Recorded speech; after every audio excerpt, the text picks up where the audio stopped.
Rachel Lawton. I am president of the League of Women Voters of Philadelphia.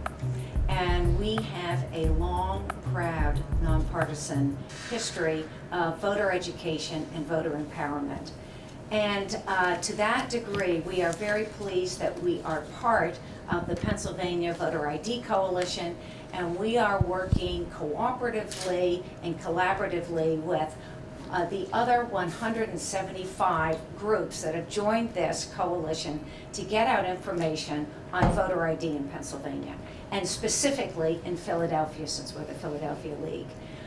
We have rolled out two programs to educate primarily seniors. It is the area that the League of Women Voters of Philadelphia has targeted that has the most need, that we can target effectively with our ability to do the outreach. And we are very pleased to be partnering with the Senior Law Center, and Karen Buck, the executive director, has been gracious enough and kind enough to conduct the trainings for the advocate training. The advocates are going to be meeting vans from the coalition and from another wonderful senior group called New Cortland at PennDOT locations in order to assist them to make sure that they get the voter ID they need in order to vote and have a photo ID. So this is the third in a series of trainings for advocates, and again, we're very pleased to be here. And again, thank you very much, Karen. You've been fantastic. Great. So good afternoon, everyone. As Rachel said, my name is Karen Buck, and I'm the executive director here at Senior Law Center. We are a nonprofit public interest law organization celebrating our 35th anniversary, protecting the rights of older Pennsylvanians. And as Rachel said, voter ID is a crucial civil rights issue for seniors. It's certainly a huge issue for voters of all ages, but Senior Law Center has been instrumentally involved in the advocacy, education, representation, training, and coalition efforts because we know that hundreds of thousands of older Pennsylvanians still do not have the ID they will need to vote. So we have been involved since November. We have been involved since last March of 2011 when this legislation was first went to hearings in Harrisburg and testified against it because we know that so many seniors would be impacted. And we are also very happy to partner with the League of Women Voters and the coalition. And we just want to emphasize that this is a nonpartisan effort. We are here not to rally against the law today. We are here today to educate and talk about how we help people get the ID they need to vote. So that's what we're going to be focusing on today. We have a PowerPoint presentation that will be attached to the video, and we're going to go through it. I will tell you this has been updated many times, and I just updated it this morning again because today, September 26th, we have new rules in place for voter ID.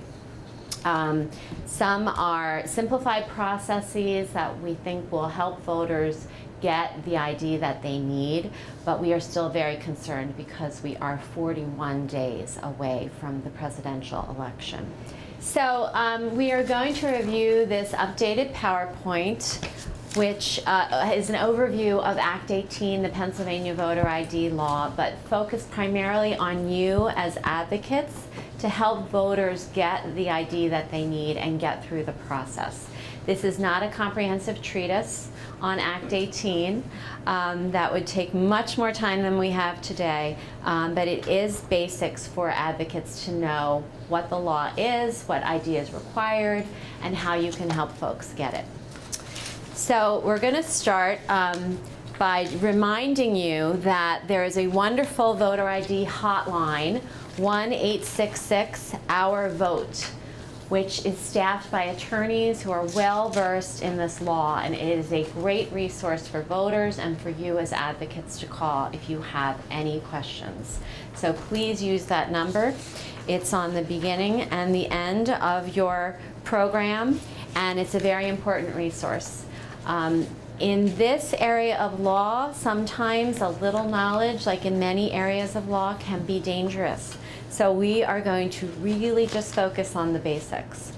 We are going to ask that we hold questions until the end, but please jot them down as we go through the presentation, because we will have time for question and answer. I'm happy to know that some of the folks who are here at the table with us are aspiring experts on this law as well, so we welcome their input. We're going to start with what photo IDs are acceptable this November and in future elections under Act 18. And there are 7 basic types of photo ID. First, as the name says, a photo ID needs a photo, needs your name, and it needs an unexpired expiration date by and large. You should know that Pennsylvania's photo ID law is one of the strictest in the nation. So it is very specific as to what types of photo ID, unexpired for the most part, will be accepted at the polls. And just in case it's not crystal clear to everyone, every voter in Pennsylvania will be required to show a photo ID. Doesn't matter if you are 70, 80, or 90, as some of the seniors we saw this morning were at our legal clinic and have always voted at the same polling place. You will still need to show photo ID at the polls. So what photo IDs are acceptable this November and in future elections? The first 2 we're going to talk about are by and large the ones that most voters will be using, and those are those issued by PennDOT. Pennsylvania driver's licenses and non-driver's photo IDs. So these are the ones that we're most familiar with and that most of us carry in our wallets. Important to know, and you as advocates are here because you know this, many Pennsylvanians do not have photo ID currently, and many have never had a Pennsylvania driver's license. Many have never had the luxury of owning a car. Many live in urban areas, many live in rural areas, but don't have access to that type of transportation. So Pennsylvania driver's licenses and non-driver's photo ID issued by PennDOT are the most common. There are still many people who don't have them. This is a very important exception in terms of the expiration date. For these types of ID, the driver's license and non-driver's photo ID, these are the only 2 types of acceptable photo ID which can have an expiration date that is 12 months before the election. So it is the only form of ID that is still valid 12 months past the expiration date. So the expiration date on these types of ID must be on or after November 6, 2011. You should know that PennDOT does issue non-photo IDs for voters who have a religious objection to being photographed. Those will be accepted. Number 3 type of ID is your U.S. passport. A U.S. passport which has an expiration date on or after November 6, 2012 will be accepted for photo ID at the polls, but must not be expired. The 4th type of ID that is accepted under Act 18 is military ID, and that is active duty or retired U.S. military ID or Pennsylvania National Guard photo ID. Now these cards may indicate that the expiration date is indefinite, and these cards will often say the word indefinite or INDEF, I-N-D-E-F. Those are acceptable photo IDs for the polls. I would point out, however, that VA, or what's called Veterans Identification Cards, that many older veterans rely on for their health care, are not acceptable photo ID for voting. And why is that? Because they have no expiration date, not even an indefinite expiration date. So most military ID is acceptable, but some are not. So it's important to know the distinction. It's the expiration date that makes the difference. Number 5 is government employee photo ID, and that is IDs issued by federal, state, county, or municipal governments in Pennsylvania. And they must have an expiration date, again, on or after November 6, 2012. And there is an example of a government ID in your PowerPoint. Important to know that when this act first passed, Pennsylvania government employee IDs did not meet the requirements of Act 18. Why? Because they had no expiration date. But the government has worked to provide expiration dates for its own employees so they can use their own ID to vote. However, doesn't include school district identifications. School, it does not include. Does not include school district identifications. Okay, so there are limitations on that as well. Again, must have an expiration date that is unexpired as of the date of the election. Number 6, for our younger people and maybe some older people, are our IDs from Pennsylvania Institutes of Higher Learning. And importantly, again, it's Pennsylvania Institutes. If you go to school in New Jersey or New York or in Maine and have an ID, it will not work at the polls from your college or university. Only IDs issued by accredited Pennsylvania universities, colleges, seminaries, community colleges, or two-year colleges will be acceptable. And again, they need to have an expiration date that is unexpired as of the date of the election.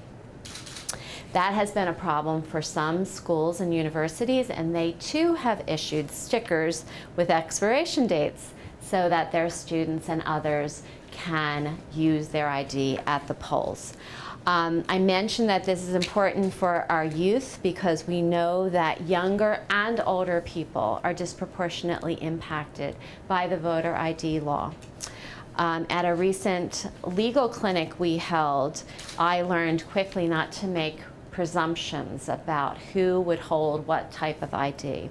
And I had a 65-year-old voter in Germantown who had never been issued government-issued photo ID, never had a driver's license, never had a passport. So as we were going through the list of IDs, we discovered at 65 he was in fact a college student at the University of Pennsylvania, and so could use that ID to vote. So that's a warning not to make assumptions, but to go through the list of IDs with your voters and see if they meet any of these categories. And the 7th form of ID under Act 18 that are acceptable for the November and future elections is the Pennsylvania Care Facility Photo ID.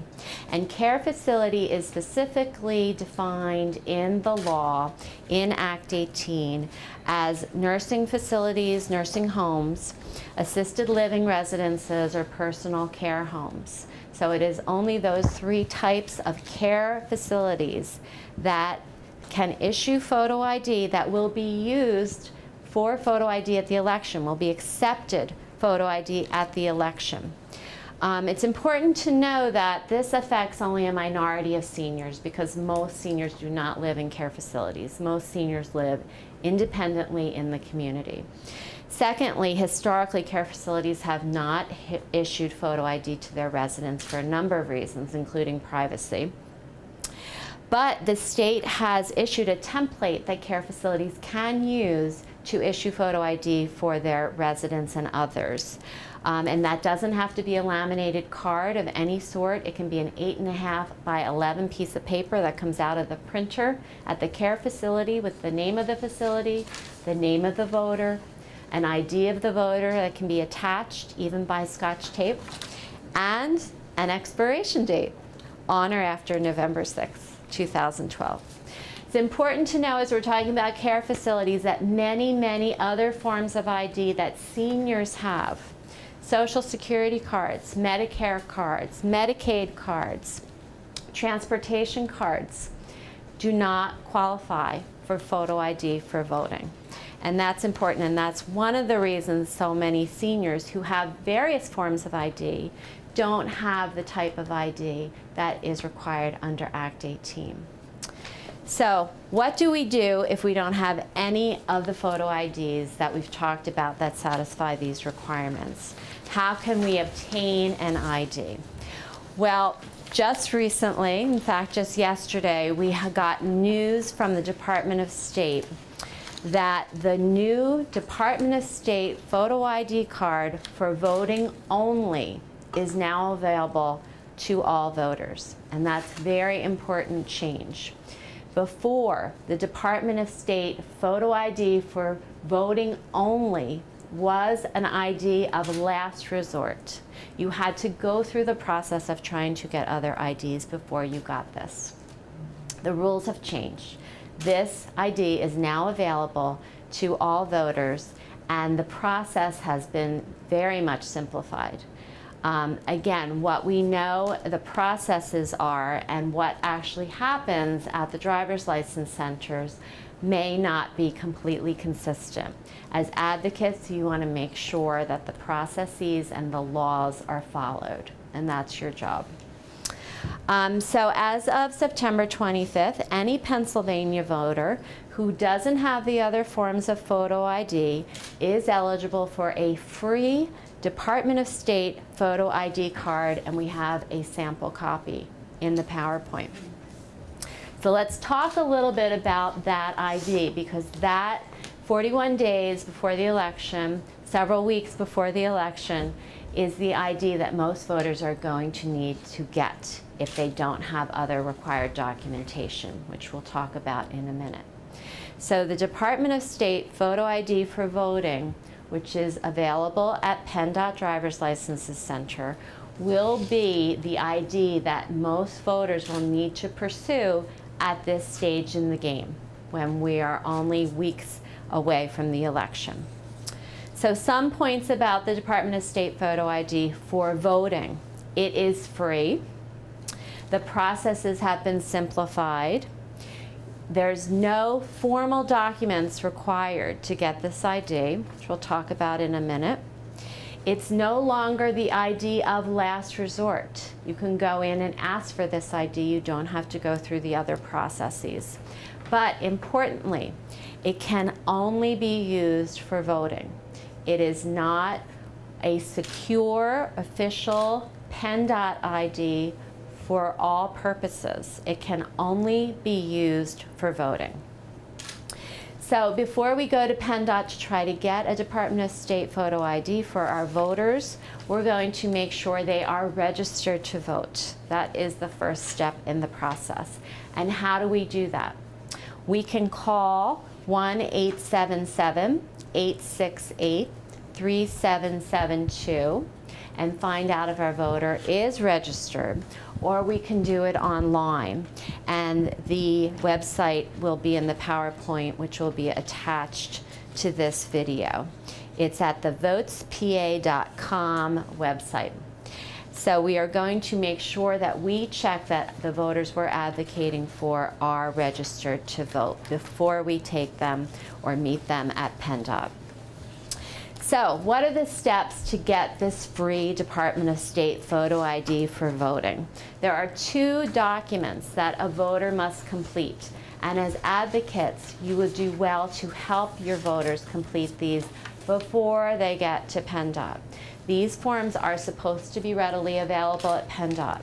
We know from some stories, from some advocates, that there are some centers where those forms have not been available. So if possible, print out the form.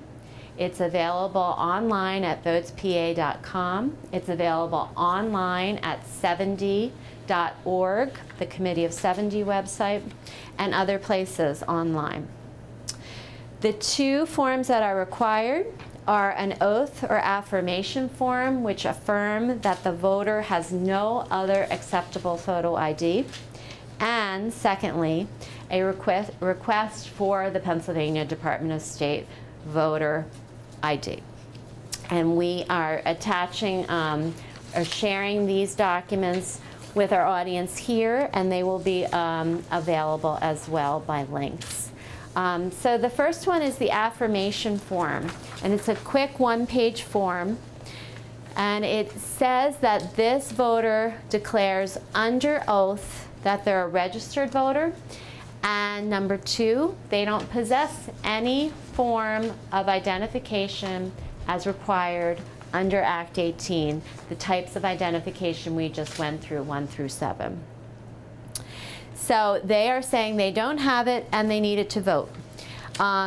Importantly, we've heard that some people are reluctant to sign this affirmation because of the last paragraph, which talks about penalties if there is an unsworn falsification or a false affirmation that they don't have the ID.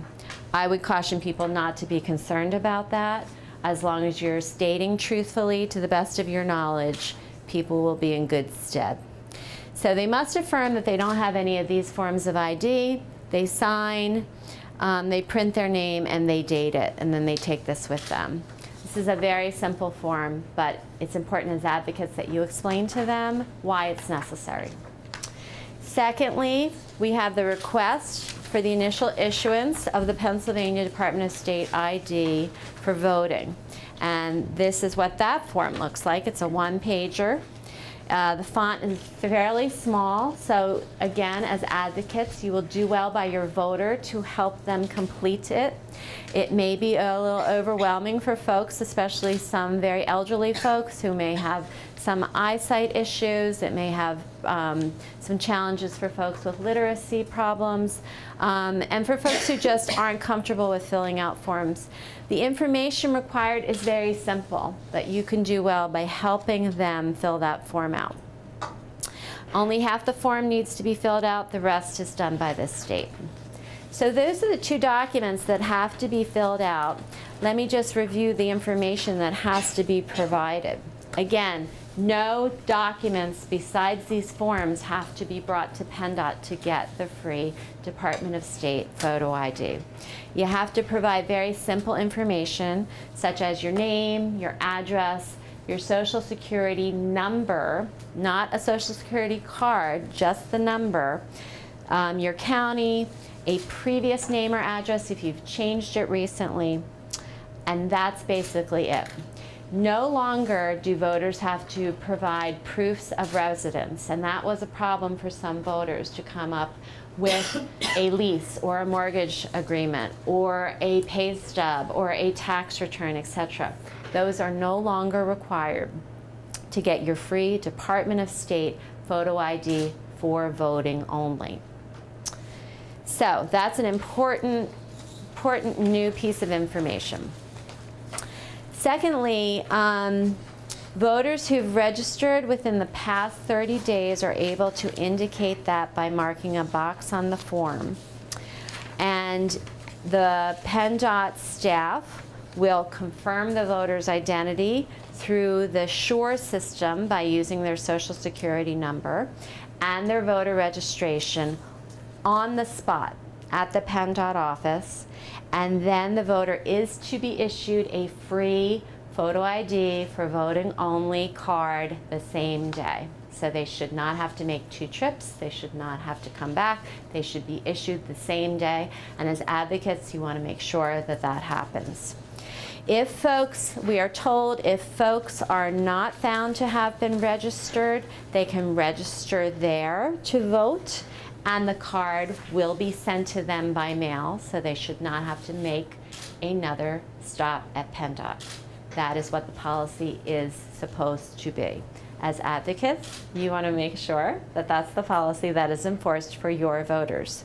So we are trying to streamline the process so that voters don't have to make multiple trips to PennDOT, so that they don't have to produce lengthy documentation, etc., etc. So as advocates, you want to make sure that this simplified process announced by the Commonwealth is actually being followed and will be followed for your voters. I'm going to move now to the free, secure PennDOT photo ID. We talked about the Department of State photo ID for voting only. That's a new creation that came out recently, and the processes have been streamlined. People can still try to get the first type of ID we talked about under the law, which is your traditional, secure PennDOT photo ID. And that is a photo ID for all purposes. It's an official Pennsylvania photo ID. So folks who we'll be working with will be getting non-driver's license photo IDs. They will still be issued to voters. They will still be issued free if you complete the affirmation, and it can be used for voting and non-voting purposes, such as cashing a check, entering a building, and traveling by airplane. But there are very specific requirements that have been very burdensome for many voters to overcome. And many of those requirements were initiated by Pennsylvania after 9/11, as they were by many states, for additional security. It's important to know that getting this free, secure PennDOT photo ID does require documentation and does require different form completion. But again, as you're working with voters, the first thing you're going to do is ensure they're registered to vote. So you're going to call that number, 877-868-3772, or you're going to go to the votespa.com website and make sure the voter is registered. So if the voter wants to go and to get a secure PennDOT photo ID, and that is only at this point if they have the required documentation, which we're going to talk about in a minute, which has been difficult for many voters to get, they can still go that route. And again, that's a PennDOT secure ID for all purposes, not just for voting. So to do that, first they have to complete two forms. An application for initial identification card. And it is a bit complicated, we know, and there's a lot of forms, and if we're a little confused and complicated, imagine what it is for voters. The first form is the DL54A. The number is right up here at the top of the form, and it's an application for initial identification card. This is only required if you're getting a PennDOT secure photo ID for all purposes. And again, you can see that font, it's pretty small, could be a little overwhelming for some voters. You can help them greatly by going through the process of completing it. So as advocates, that's an important piece of assistance. So we're going to fill out that form. There are instructions on the back on how to do that. Secondly, you need your oath and affirmation that we talked about earlier. That's also required for your free Department of State photo ID. The same affirmation that says you don't have the other forms of ID, and you affirm, knowing under penalty of law, that you do not, you sign and date. So those are the two. And what you're saying is you're a registered voter, you don't have any other ID, that will be accepted at the polls and you require it. So if you sign this and complete the DL54A and produce the documents we're going to talk about in a minute, that ID should be free. The state is waiving the $13.50 fee, which is typical for those types of ID. So what types of documentation do voters need to bring to get the PennDOT photo ID for all purposes? There's a list, and this is where voters have faced challenges. You need a Social Security card, and you need an official birth certificate with a raised seal, or if you weren't born in the United States, a certificate of citizenship or naturalization. And finally, you need 2 proofs of residency. And those are the things showing that you live where you live. A lease agreement, a mortgage document, a tax form, a paycheck, a utility bill. We are told that PennDOT will be somewhat flexible with proofs of residency, but those are the types of documentation that they have indicated that they want. I forgot to mention, if you're carrying, if you're armed, you can bring your current weapon permit as well as proof. On the DL54A, there's a whole section telling you what types of proof of residency are acceptable. And it does include, for U.S. citizens only, a current weapon permit. So those are the four, those are the four documents you need. Social Security card, official birth certificate with a raised seal, and 2 proofs of residency. So, but we have some details here and some problem solving. If you don't have a Social Security card, you can get one, okay? In Philadelphia, the Social Security Card Center is at 2 Penn Center, right here in Center City. You can also call the Social Security Administration office, but it's important to know that obtaining or replacing a card can take 7 to 14 days. However, if you go in person, you can, with the documentation that's required, you can get a certificate from the Social Security office that is good for 30 days, we are told, as a substitute for an actual Social Security card. So again, this is only to get the secure PennDOT photo ID for all purposes. If folks need help getting a Social Security card, they can call Senior Law Center's helpline. The number is in the materials, as well as the voter ID hotline, or the Committee of 70, or the Pennsylvania Voter ID Coalition for any of these questions. Social Security card we covered. What if you don't have a birth certificate? That's the second document you need to get your secure PennDOT photo ID. If you were born in Pennsylvania, you're in fairly good shape because you can go to PennDOT, and now, a measure that was implemented fairly recently, they can check your birth record with the Department of Health while you wait. You used to have to go, apply, get a letter, come back. Process was long. Now the fairly recent simplification process is that at PennDOT, you will complete a form and they will check with the Department of Health records and they will certify your birth in Pennsylvania. And the form you need to fill out, I hesitate to say all the numbers, but the form you need to fill out is the HD01564F form, which is Request for Certification of Birth Record for Voter ID purposes only. That form should be available at PennDOT, but you as advocates can help your voters fill this out in advance. Again, this is only if you don't have a birth certificate with a raised seal, and if you were born in Pennsylvania, and you want your PennDOT secure photo ID, not the photo ID for voting only. And again, this is a form that you can help your voter fill out. It's fairly simple. They will take this form. It asks about date of birth, place of birth, name, mother, father, sign, date, done.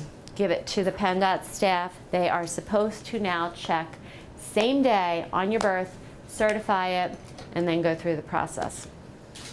Only for Pennsylvania born voters. Folks can also get an official birth certificate, but at this point that's really not necessary. If you were born in Pennsylvania, they are to be able to check it at PennDOT offices while you're there. If you're born outside of Pennsylvania and you don't have a raised seal birth certificate, at this point before the election, it's fairly unlikely that you're going to get your original or raised seal birth certificate out of state for a secure PennDOT photo ID.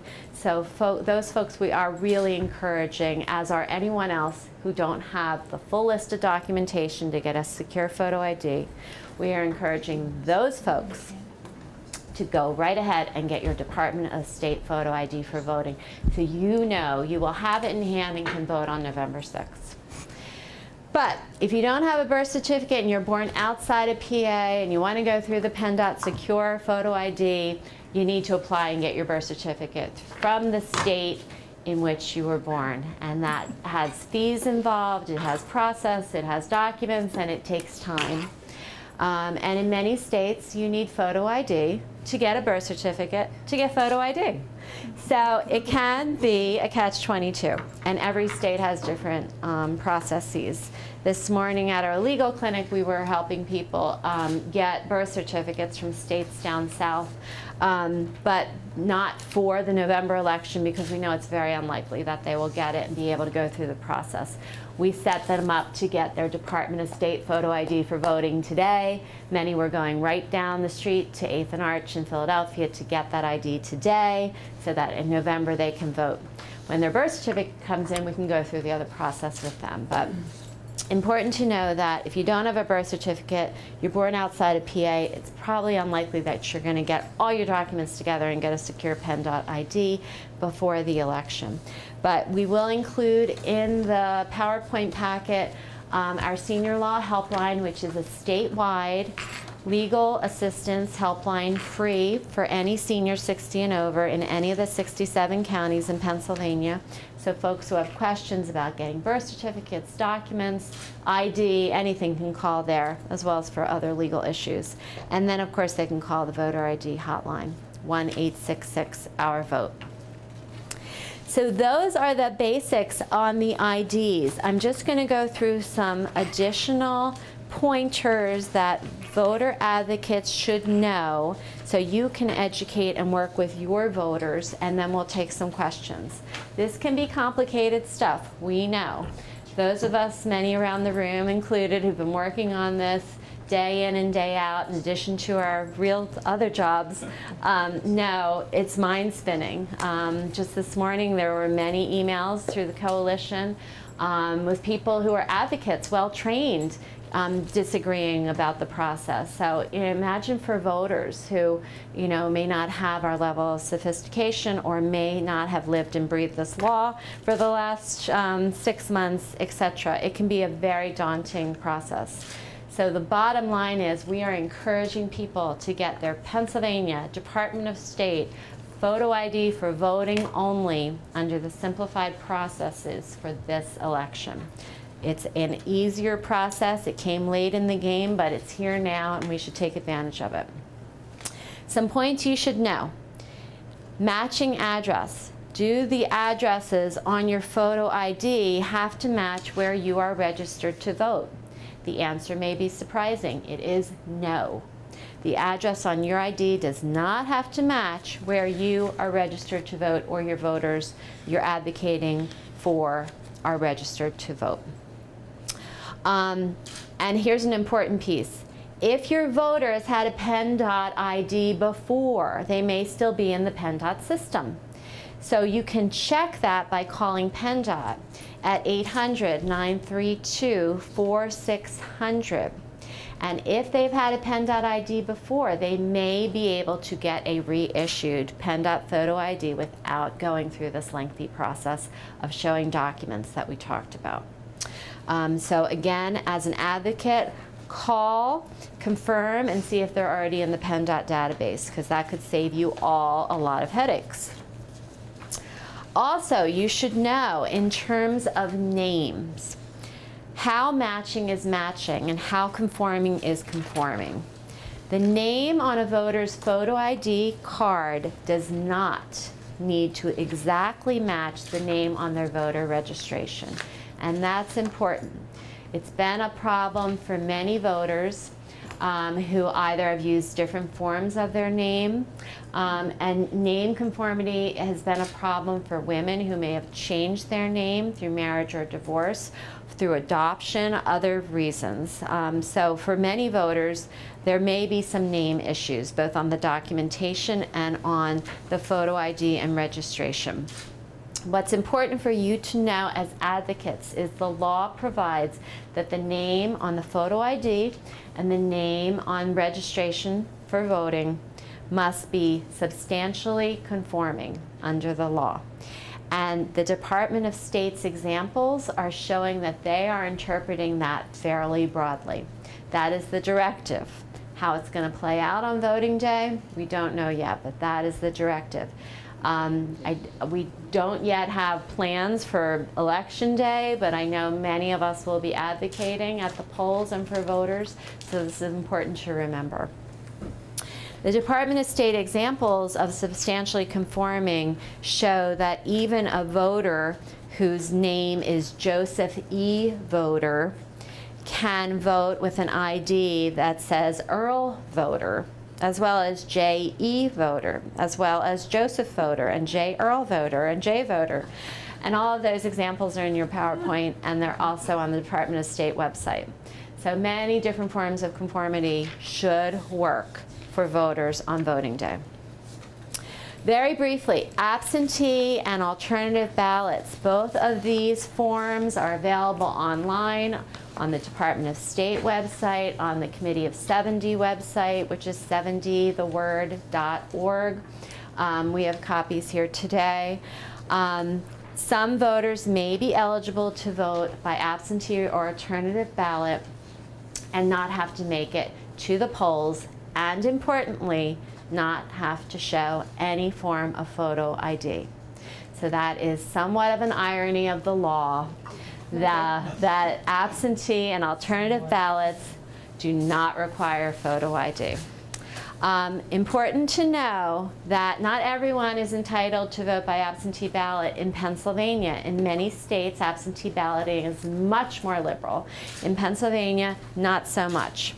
And we have the reasons in your PowerPoint, but basically, if you'll be away from home because of work, because of school, you are observing a religious holiday, or you're a county employee working on election day, or most importantly for many of the voters we're working with, are unable to go to the polls because of illness or disability. So it's not just a senior issue, it's if you are unable to go to the polls because of illness or disability. And you will see, if you've ever filled out an absentee ballot for someone or for yourself, you have to identify what that disability or illness is. You have to identify your doctor. You have to provide your doctor's phone number. So there is a little bit of information that's involved, but we are told that the Department of State will not be making house calls and will not be making phone calls to doctors to verify illness or disability. We certainly hope that's not the case, but obviously you're affirming that you're unable to go to the polls. So that's an important piece of information. Secondly, alternative ballots, another form of voting without going to the polls, not available to everyone and not available to every senior. Only eligible to vote by alternative ballot if you are disabled, or you're 65 or older and have been assigned to an inaccessible polling place. Now in Philadelphia we have many inaccessible polling places, but it's not available to any senior 65 or older. You have to make sure that your polling place has been deemed inaccessible, and we do have lists of those polling places. So if you're working with a voter who may be able to vote alternative ballot, you want to check that if they're 65 or older. As I mentioned, absentee ballots don't require photo ID, but they do require either a driver's license number or photo ID number, which would be photo ID, or last 4 digits of your Social Security number. So all you need to vote absentee is your last 4 digits of your Social Security, as well as meet the criteria to vote absentee. And you can contact your local county election office for ballot information and applications, and as I said, both of those documents are also available online. So, have questions after all of that? Run into problems with your voters you're advocating for? We have resources. As we mentioned, 70.org is the Committee of 70's website. Wonderful website with so much information, training materials, forms, processes, Q&A, etc. So that's a great resource for you or your voters. And also, as we mentioned, 1-866-OUR-VOTE is our voter ID hotline. A really wonderful attorney-staffed resource you should access. Again, the PA Voter ID Coalition, of which Senior Law Center and the League of Women Voters are proud members, they have a headquarters in Germantown in Philadelphia. Here's their phone number, 215-848-1283. And they have lots of information, but more importantly, they have resources. Rachel talked about our partners for transportation, and we have a number of groups who are offering transportation for voters. So not only the New Cortland and Transmercy Ambulance here in Philadelphia, but also various county governments and other resources have agreed to transport voters. So call, this is a statewide coalition, they have statewide resources, and find out what you might need for your voter. So that's a lot of information. We have a few minutes for questions. If anyone has very pointed questions that you also think folks watching this video will have, we'd be happy to answer them, or attempt to. So if a voter advocate is with a voter at PennDOT and the PennDOT employee we're talking to is not following these rules, do we call this 1-800, what do we do? Call 1-866 our vote? Well, first of all, I would encourage you to be advocates, to say, I know the law, I've been trained several times in your case, and I believe respectfully, you're mistaken. Because here's what I know about the process. Here are the forms that I know are required, and I would ask for you to follow that process. I would not hesitate to ask for a supervisor if you don't get help in that way. But of course, we want to be part of the solution. So we want to stay calm, respectful, polite, and try to get through the process without any heat. But yes, exactly, Joan. So if none of those work, and I wouldn't push it too much, call the voter ID hotline at 866-OUR-VOTE. And those folks are available as experts, as attorneys, to help you through the process and possibly even to help you with advocacy. Thank you. We also, I might just add, have a number of folks on the coalition who have great relationships, both with PennDOT leaders and leaders at the Commonwealth, who have stepped in to resolve those types of problems as well. So that's another possibility. So we might also call the coalition? You might also call the coalition.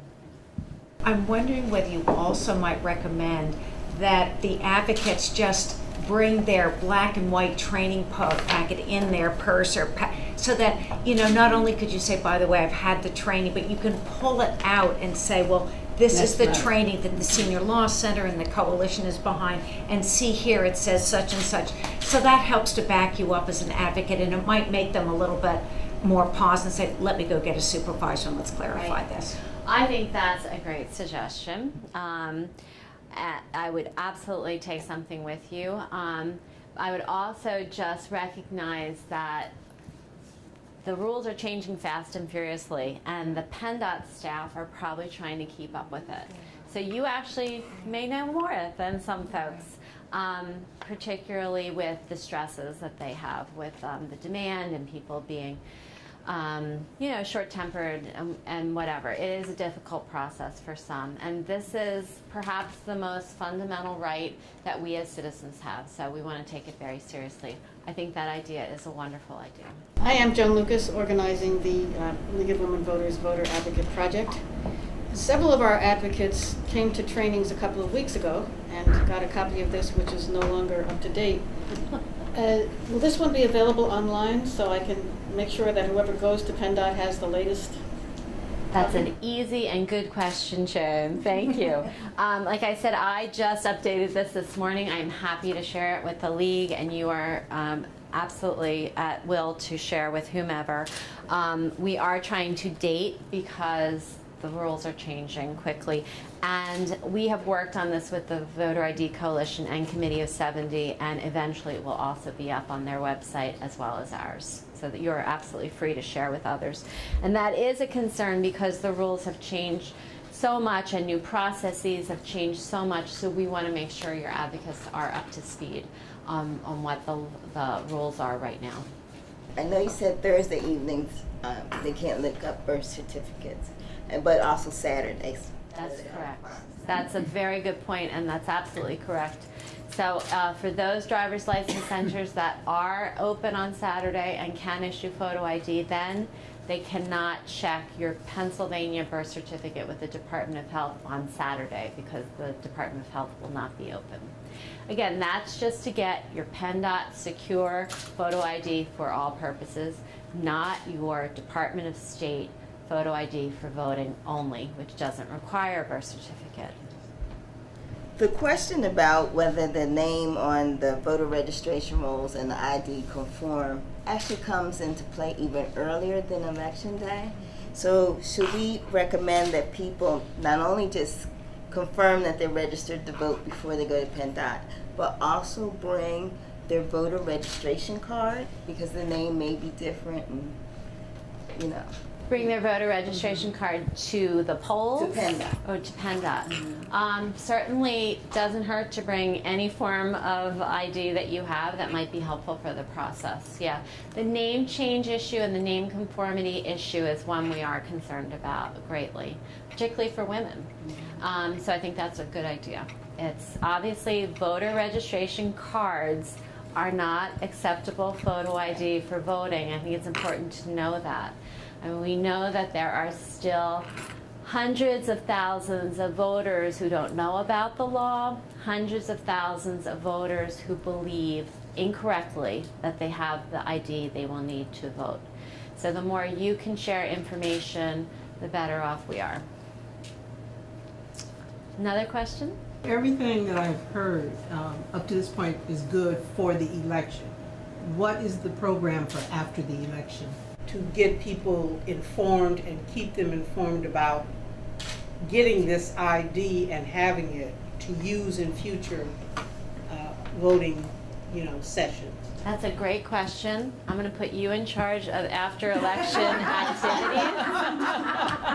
We're not there yet. We're not there yet. We're just trying to get to November 6th, and then we're all going to take a long nap. But it's a great question, and I'm sure if the law is not enjoined before the election, that we will be continuing our efforts to make sure, because other elections will be coming up, and there's other reasons people would want to have ID. Right. So it's a great question. We'll keep that in mind post November 6th. Other questions? I did a little talk at Penn, and one of the women around the table was as a poll worker, and she said a number of her fellow poll workers were so annoyed with all of the changes and the requirements that some of them thought, well, I don't care about checking the ID when someone checks in. And I made a point of saying, it is there's a huge penalty for a poll worker if they do not comply with the law.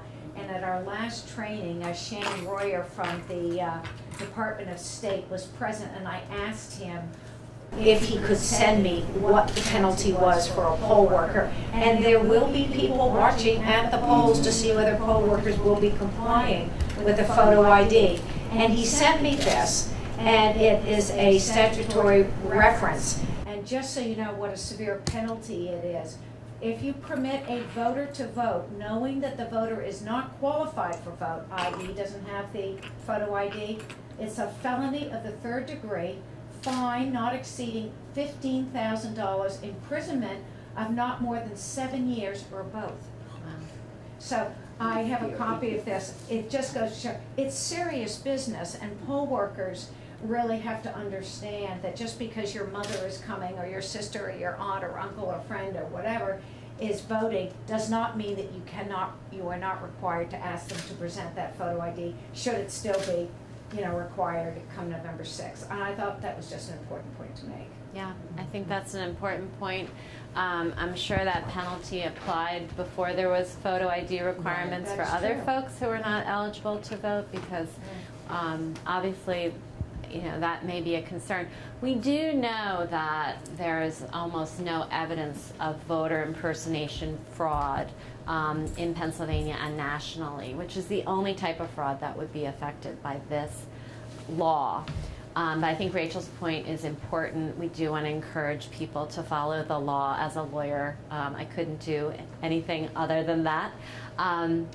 But I think the point also should be made that poll workers will be in a very important, critical role more than ever in this election. And you can see the name conformity issues, the review of ID, knowing what's an adequate ID under the Act, if it's a care facility ID, does it have an expiration date? Which ones need them? Which ones okay not to be expired or could be expired within a year? So poll workers will be an extremely important part of this election and making sure that the act is actually followed.